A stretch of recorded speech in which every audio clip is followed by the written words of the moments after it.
नमस्कार दोस्तों, स्वागत है आप सभी का आपके अपने YouTube चैनल टेक्निकल डिलाइट में। दोस्तों उम्मीद करते हैं, आशा करते हैं आप सभी लोग जहां भी हैं स्वस्थ एवं खुशहाल हैं।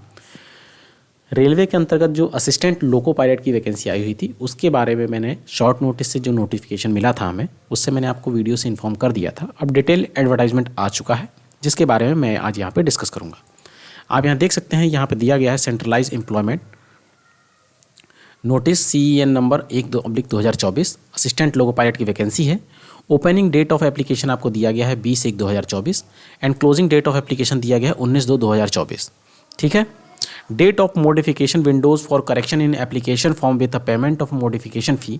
अगर आपके पेमेंट वगैरह में कोई इशू रहता है तो उसके लिए मॉडिफिकेशन से रिलेटेड दिया गया आपको डेट 20 तारीख से लेके 29/2/2024 तक। ठीक है। उसके बाद देखिए, हम आगे बात करते हैं इसमें क्या क्या चीज़ें रहने वाली है।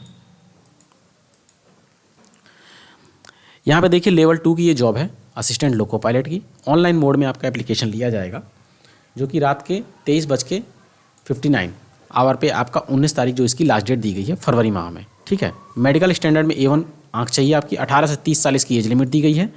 5696 पोस्ट दी गई हैं। मैं आपको दिखाऊंगा कि जोन वाइज कितनी कितनी पोस्टें आपको दी गई हैं। ठीक है। जिसमें कि इनिशियल पे 19,900 रखा गया है। ठीक है।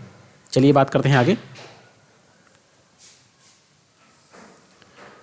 मेडिकल फिटनेस से रिलेटेड दिया गया है कि candidate who found medically unsuitable for the post shall not be given any alternative appointment. माने कोई मेडिकली स्टैंडर्ड में असिस्टेंट लोको पायलट में अगर किसी आई वगैरह से रिलेटेड अनफिट रहता है तो उसे कोई दूसरा मौका नहीं दिया जाता है। ठीक है। एज लिमिट के बारे में आप यहाँ देख लीजिए, क्लियरली मेंशन कर दिया गया है। 18 से 30 साल आपकी एज लिमिट रहने वाली है इसमें। ठीक है। रिलैक्सेशन आपको कैटेगरी वाइज दे दिया जाता है कि OBC कैंडिडेट के लिए 3 साल, SC ST कैंडिडेट के लिए 5 ईयर का। नेगेटिव मार्किंग जो रहने वाली है उसमें देखिए आप यहाँ से 1/3 मार्क्स की रहने वाली है। आप यहाँ देखिए क्लियरली भी लिख दिया गया है। 2 मोड में एग्जामिनेशन होगा, CBT 1 CBT 2 दोनों एक ही दिन एग्जामिनेशन होता है, जैसा कि इससे प्रीवियस वैकेंसी में जैसे रेलवे ने कंडक्ट करवाया है। CBT 1 वो रहेगा जो भी आपका, वो कई सारे स्टेजेस में रहता है। उसमें क्या किया जाएगा कि आपके जितने कैंडिडेट्स होंगे, देखिए यहाँ पे लिया गया है shortlisting candidate of the second stage CBT 2 RRB wise at the rate of 15 times to the vacancy. जितने नंबर ऑफ वैकेंसीज होगी उसके 15 टाइम्स बुलाए जाएंगे। उसके बाद देखिए, इट विल बी, यहाँ पे क्लियरली लिखा गया है, it will be based on the merit in CBT 1।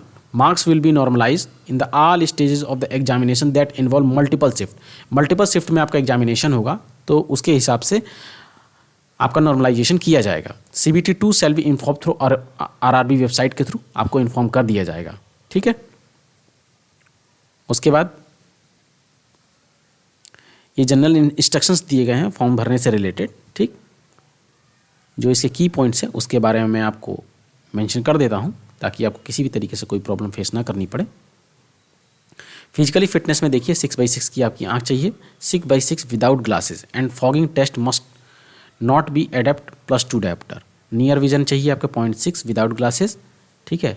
Colour vision test, binocular vision, ये सब चीज़ें आपको पास करना रहता है ALP के लिए।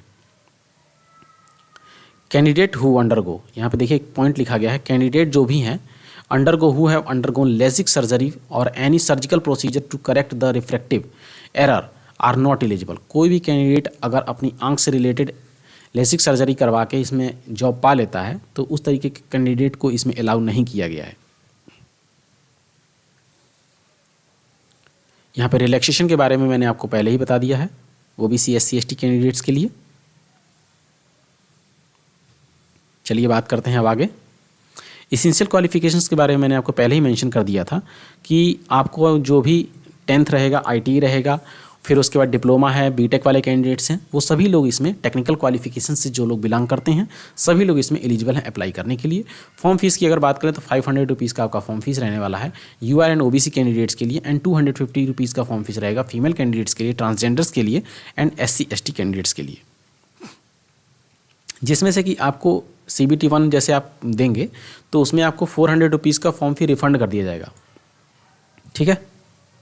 और 250 रुपीज़ जो आप SC ST कैंडिडेट पे करेंगे उनको टू उनका फ़ी रिफंड कर दिया जाएगा। ठीक है। ऑनलाइन मोड में आपको एप्लीकेशन फ़ी पे करना रहेगा।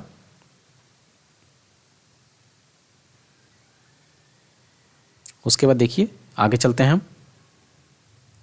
EWS क्राइटेरिया जो भी रहता है आपका फुलफिल करने के लिए, उसी से रिलेटेड पॉइंट्स सारे यहाँ पे मेंशन किए गए हैं। अब बात करते हैं जोन वाइज में कितनी कितनी वैकेंसीज दी गई है। आप यहाँ देख लीजिए pattern of syllabus of CBT 1।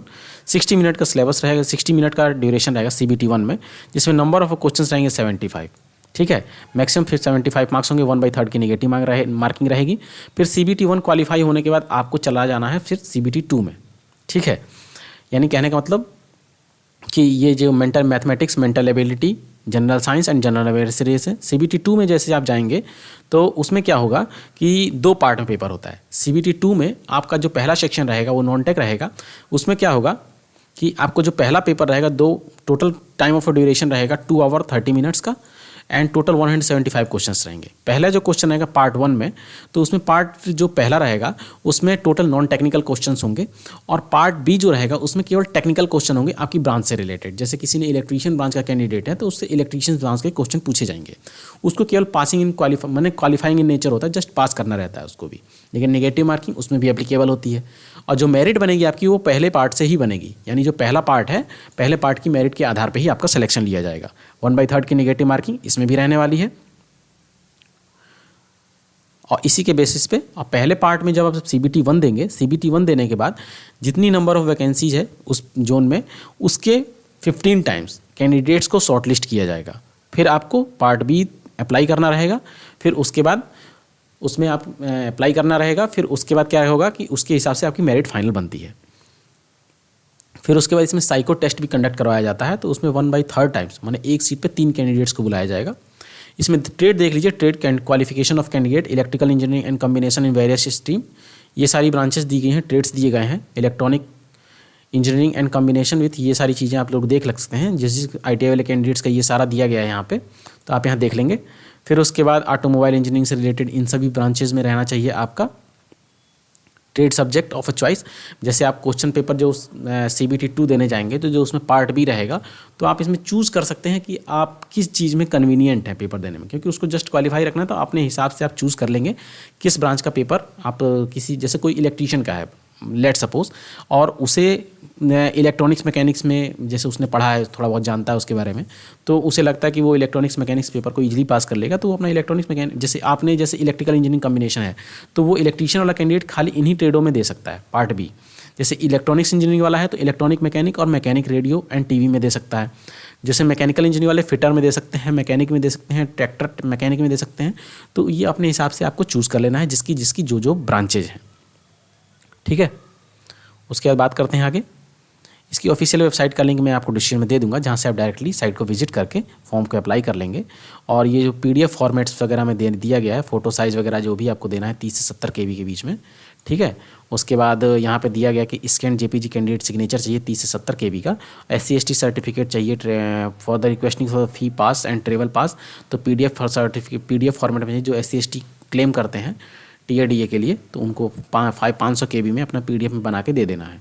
ठीक है, ये इतने सारे जोन्स आपको दिए गए हैं, और जोन वाइज वैकेंसी आपको नीचे दी गई है कि आप इसमें देखेंगे कि कैसे किस जोन में कितनी कितनी नंबर ऑफ वैकेंसीज हैं।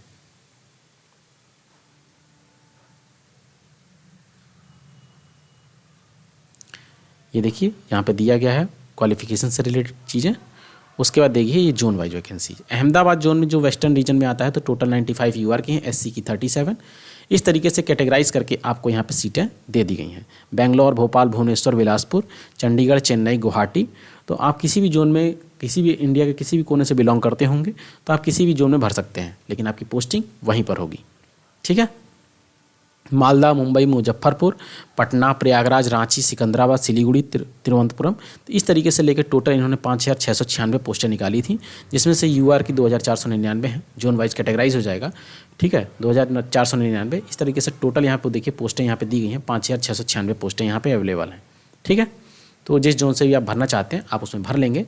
और फॉर्म भरने का प्रोसीजर कैसे रहेगा ये भी मैं आपको बता दूंगा। तो अगर ये वीडियो आपके लिए हेल्पफुल है, वीडियो पसंद आती है तो वीडियो को लाइक करें, चैनल को सब्सक्राइब कर अपने दोस्तों में शेयर करना ना भूलें। फिर भी आपको अगर कोई क्वेरी होता है तो हमारा टेलीग्राम ग्रुप ज्वाइन कर सकते हैं, मुझे इंस्टाग्राम पे फॉलो कर सकते हैं, वहाँ मुझे मैसेज कर सकते हैं।